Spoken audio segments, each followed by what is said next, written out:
Hello everyone! Welcome back to Kingdom Kids Top 10 Games of 2017.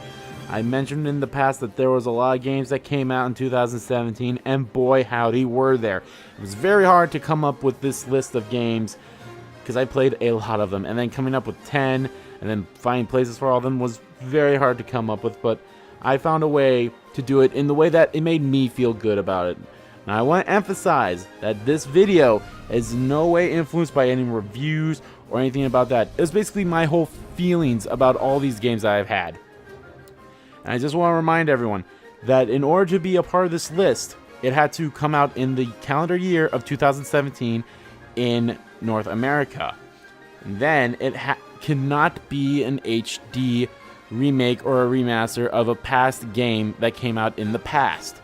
And also, it had to be a game that I finished from start to finish in 2017. From the beginning, from the opening credits to the ending credits. Now, I want to point out that this is part 2 of a 2-part series.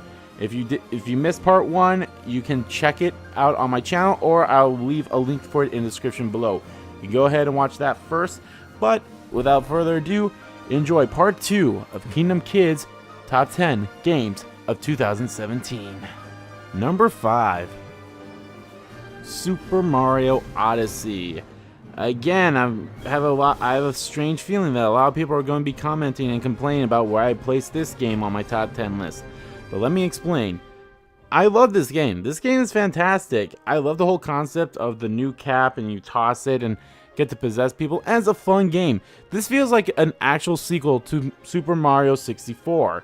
And I'll be honest, I haven't played too much of that game. I played a little bit of it, but I really do love this game. It's a big giant collectathon where you go collect moons, and of course you have to go save Peach from Bowser. Same story as every other single Mario game. But if it ain't broke, don't fix it.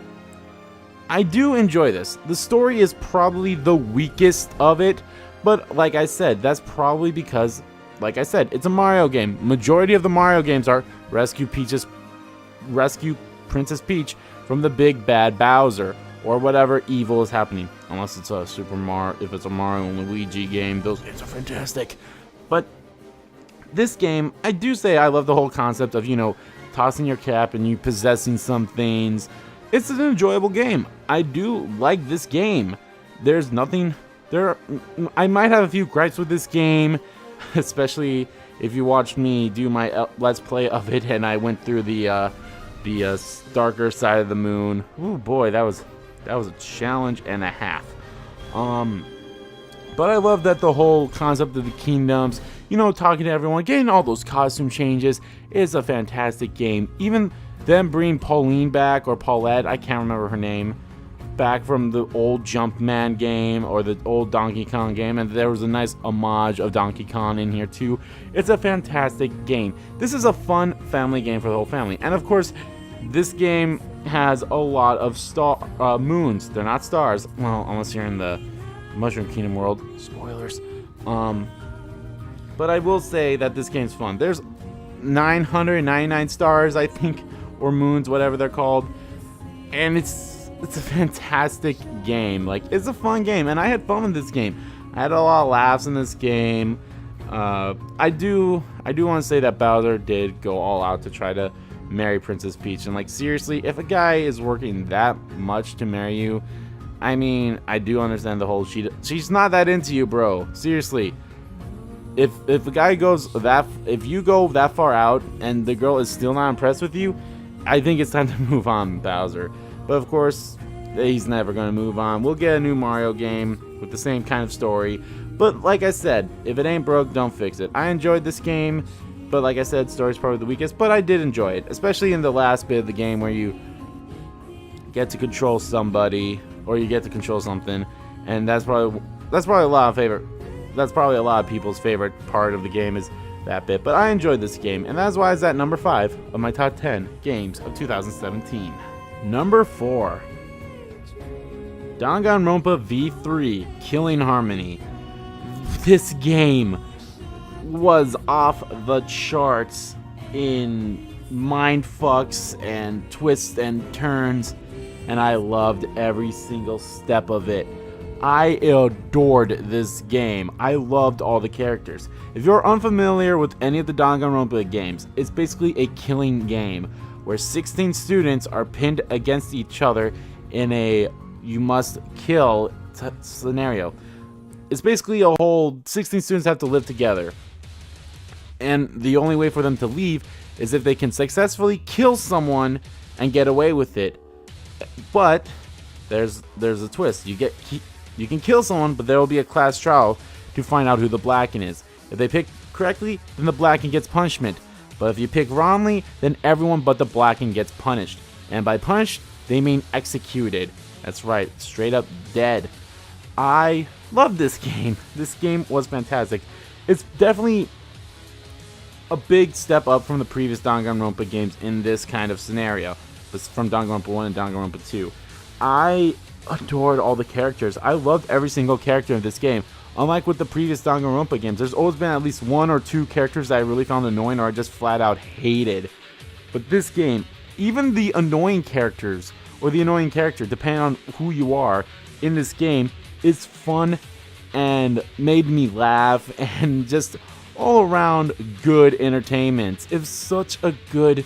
All the characters in this game are lovable in their own weird ways. And that's what I found great about this game, was that all the characters really connected in some way and just made me adore them even more. And some of them I was sad to see when they were dead, or I was like shocked to see them dead. And learning who the killer was in the class trials was amazing. All leading up to that final class trial where, mind fucked after mind fucked after mind fuck happens. It's just all around good stuff. I do not want to spoil anything about this game. I actually want you guys to go out there and pick this game up. And it wouldn't hurt to know about Danganronpa 1 and 2, even though this is somewhat like a fresh reboot of the series, as said by the director. But even then, you know, it still wouldn't hurt to have played either Danganronpa 1 and Danganronpa 2 beforehand to know a little more about some things. But this game is fantastic. I really love this game. And even the post-game stuff that you can do is a lot more than what they had in previous Danganronpa games. You can go develop characters, and then you develop those characters, and you can go explore a dungeon down in the depths. And it's really a nice little RPG, old school RPG style game. Actually somewhat similar to Earthbound in some way. It's actually very entertaining. And I loved it. And then, of course, you know, it's the whole dating simulator too, in a way, and it's so enjoyable that having those interactions from characters to characters is just so nice. And it's even more better, like, when you hang out with characters and then you learn about, like, something about this character in this chapter, but you never hung out with them. But if you hung out with them from their first interaction to the last interaction, you'd be like, okay, now it kind of made more sense about why this person's like that. It's very fun. I recommend playing this game. Or if you want, you can always watch my playthroughs of it. It's in my other channel, RPG Kingdom Kid. Of course, I love this game to pieces. And I hope if anyone else played this, they enjoyed it too. And I'll be honest, I don't know what they're going to do in the future with how this one ended. I don't know what they're going to do in the future about this series. But I'll be excited to see what they do. And that's why it's at number 4 of top 10 games of the year. Number 3, Nier Automata. I'll be honest, this game was hard to find a place on the list here. Actually, the top 3 have been kind of hard to find places for. It was basically a whole back and forth, like, should this one be number 2 or this one be number 3 or such. And ultimately, I decided that Nier Automata was number 3. Not that there's anything wrong with that. I love this game. This game is fantastic. If you have played the past Nier game, you can know how this is a giant step up. Not that this is a sequel. This is in no way a sequel to the first Nier game that came out years ago. This game is fantastic. You play an android named 2B who's going to Earth on the year like 20,000 something, trying to reclaim it from the machines that have taken over it, and you're like the protectors of the last of humanity living on the moon. After a while, you learn that there's a bigger, badder machine that comes out, and it ultimately leads up to a big climactic battle, and so interesting, so fun. I will say this, if you see the credits roll one time, don't necessarily think that's the end. No, this game has a solid of 4 playthroughs you need to go through in order to see the actual end of the main story. Now, I say that with that this game actually has 26 endings, each corresponding with the alphabet. So they have ending A, B, C, D, and E. Only those 5 endings are really the story endings. All the other ones are just joke endings, and they're all pretty hilarious too about how you get them as well. From either running away from a big climactic fight, or just dying, or hell, even blowing yourself up on your base is an ending, and it's a hilarious one too. I will want to point out though that you better save before you do any of those, because there is no autosave in this game. No siree. You have to manually save your game. No autosave in this one. I enjoy this game.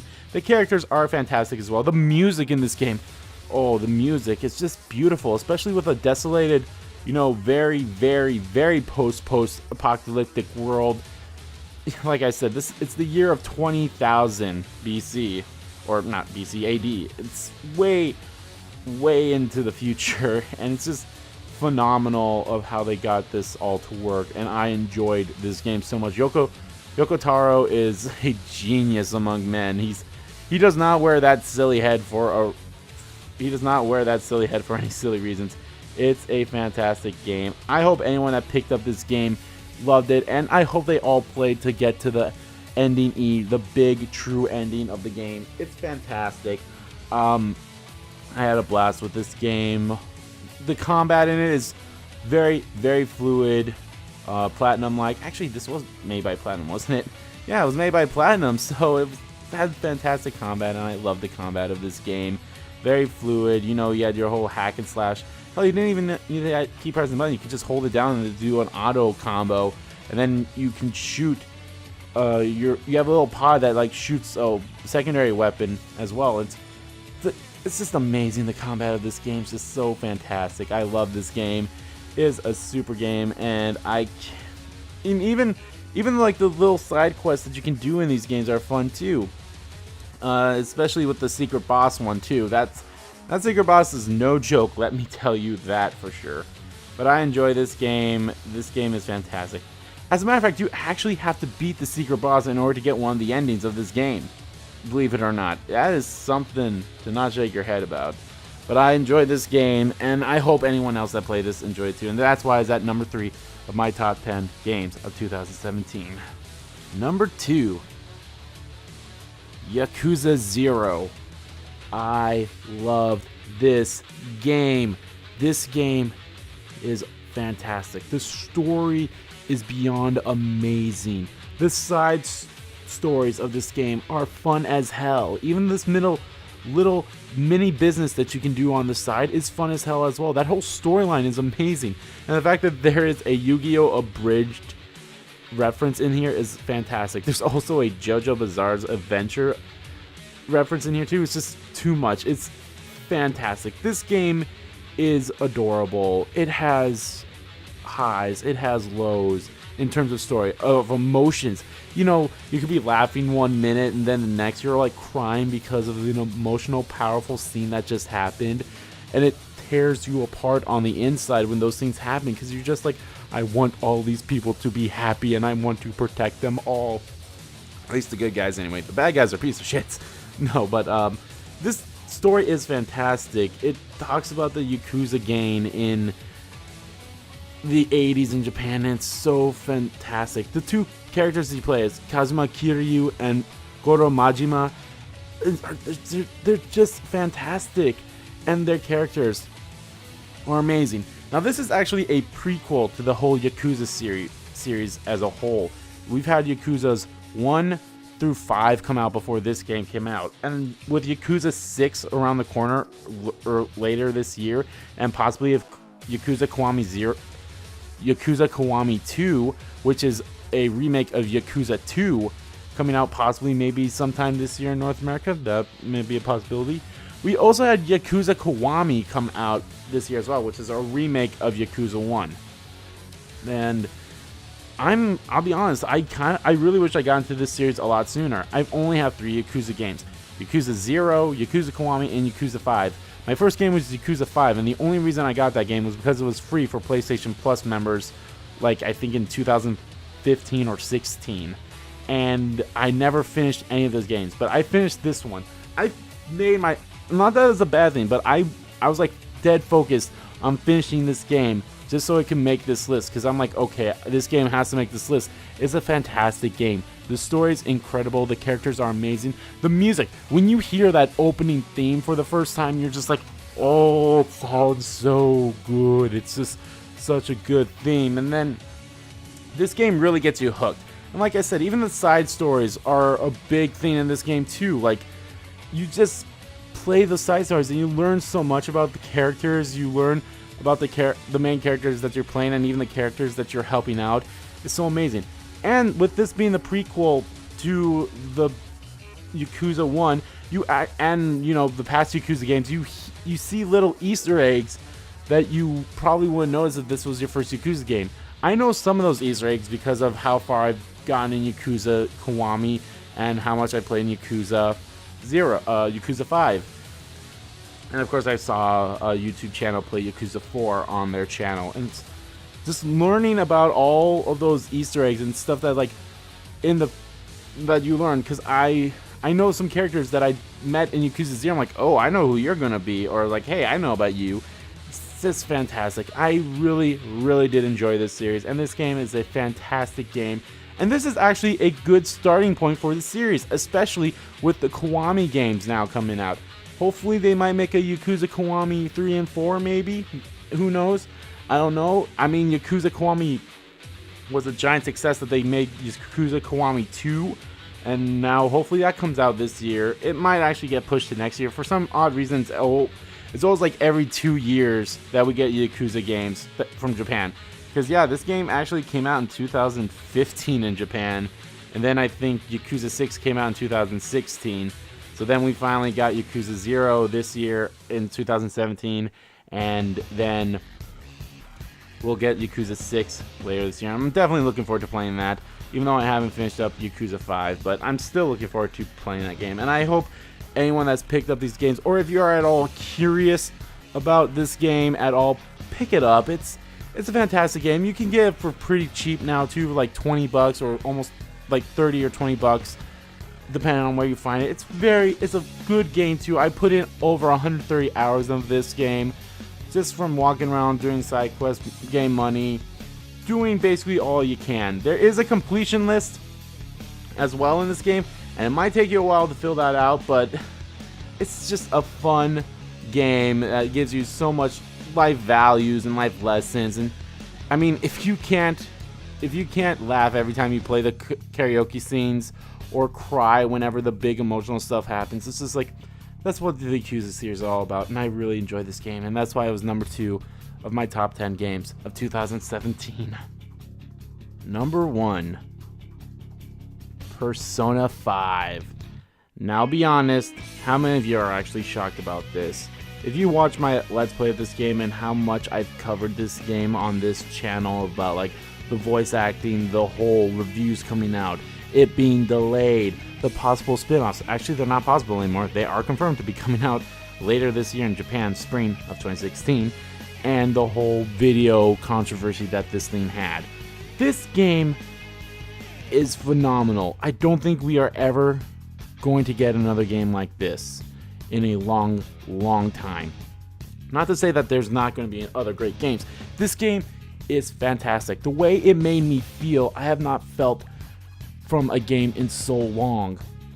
The story of this game, it's somewhat similar to other Persona games. You awaken to your persona, you find friends similar to you, they all awaken to your personas as well. But this is different. You, right off the bat, are treated as a bad person. A delinquent. There we go. You're treated right away as a delinquent. A no good delinquent, not going to amount to anything. Everyone's always looking down on you because of your record of what you did at your hometown. The reason why you're in this new city is because you were arrested and you are a juvenile. You're on probation in this new city in Tokyo, I believe. And you're just, you're there trying to serve your time. But then when you get pulled in and you try to change the hearts of all the shitty adults out there, make them confess their crimes, make them confess to all the bad things they've done, make them see the wrongs, make them see the errors of their ways. I mean, it's just fantastic. And believe me, there've been a lot of people this year that's like, all right, Fam Thieves, can you change this person's heart now? That'd be really great. It's just fantastic. And that's the name of your group too. You're the Fam Thieves. You go around changing people's hearts. You give them calling cards. You go into their palaces. It's a fun game. I love this game so much. It is probably my favorite Persona game of the series. Right up there. I loved all the characters too. They're all quirky. They all have their quirks. They all have their, niches. They're just a lovely band of bandits. They're phenomenal characters. I love all of them. And the social links in here are very, very unique too. I love the whole fact that it's very different. You actually hang out with someone and it's basically, you're not doing it to it's a whole partnership thing. You're helping them with something and they're helping you with something. It's a whole deal. Let's make a deal. You help me with this thing and I'll help you with this. One of them is a whole, the Temperance Arcana social link. Actually, they're called confidants. They're not even called social links in this game. They're confidants because they're your confidants. And they help you, the Temperance one is your teacher, but she's serving as a maid. And she's like, all right, I'll let you, you can skip class. Or not skip class. You can, I'll make sure that you can, do stuff in class that you probably would not normally do. You could do that. And then it just evolves more and more. And then it's basically a whole, you just keep bringing me, you keep calling for my services. And, it's hunky-dory. I just love this game, and don't even get me started with the music. I love this music so much. From the just walking around in Tokyo, to even at the night music when you're back from either going to dungeons or just hanging out with your friends, to even that night music when it's raining. There's so many songs in this game. They're all phenomenal. The battle music is amazing. The boss music is phenomenal. The final boss music is amazing. And that close, the ending of this game, I'll be honest, I was in tears. I was crying at the end of this game. I love this game so much. But the plot of this game too is something as well. All the twists that's in it, all the mind fucks that you get. This whole game is phenomenal. And of course, all the personas that you can obtain are fantastic too. It's all new. It feels amazing playing this game. When I popped it in the first time and I heard all those music for the first time, I'm in love. This game is phenomenal. I knew right away that this is going to be my top game of the year, and this is a fantastic game. All the characters are amazing. All your party members are amazing. There's no, it was I could see why people would have a hard time trying to find a one true waifu in this game. But I found, as soon as I saw her, I was right away, I'm sticking with Futaba. I just loved Futaba. And she's adorable. But all the other ones are adorable too. Haru, Makoto, An. All your party members are just adorable. All the girls are adorable. All the guys are fantastic.